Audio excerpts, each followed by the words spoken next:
Hi guys, so I'm just on my way to Florida on this pre-solstice day. My flight got canceled, so I got delayed by a couple days, but here we go. Whee!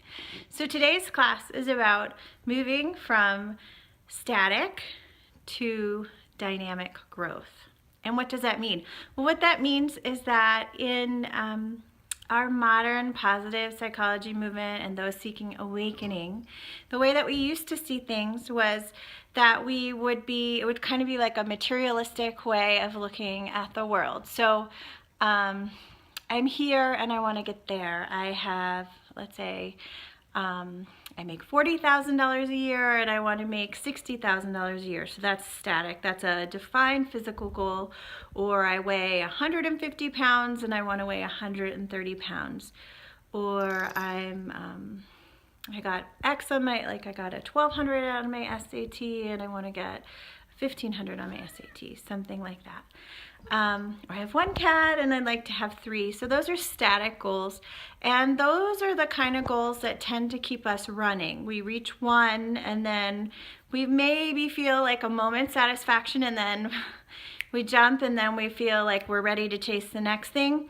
We never really feel that much of that aliveness. We're just kind of on the treadmill running one after the other after the other.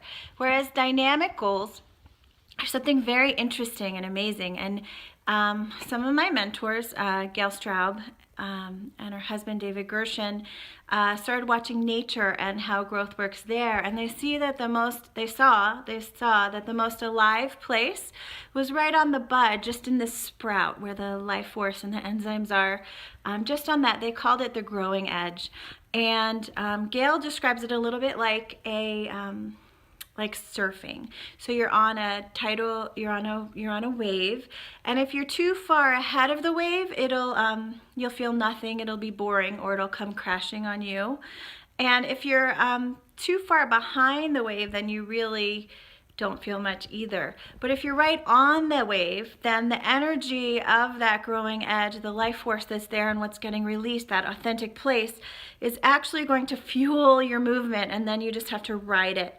So in 7 key areas of our life, when we do empowerment life coaching, we look and we study to see what those growing edges are.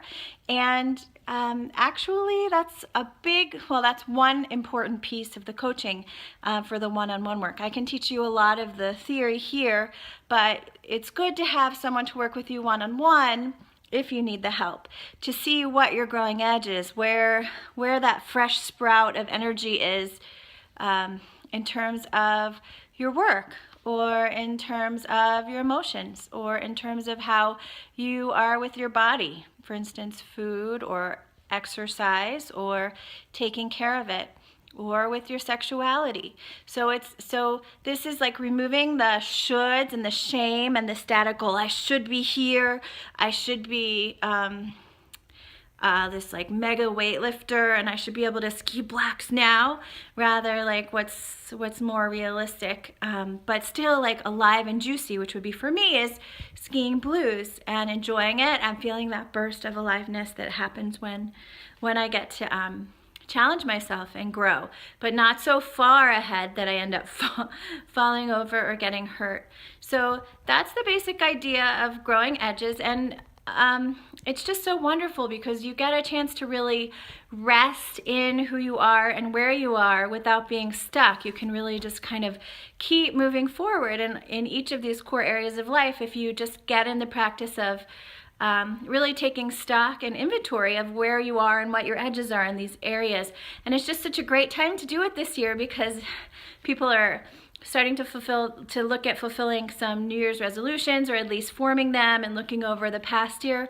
So I invite you to start again. Continue to explore what your growing edges here are in areas of work, body, relationships, sexuality, your emotions, your spirituality, and maybe next time I'll remember what the other one is. It just flew the coop for a second, but we'll get to that. Anyway, feel free to write notes below, and I will follow up and do my best to help you online here. And I wish you so much happiness in this winter solstice, Hanukkah, Christmas season. Namaste.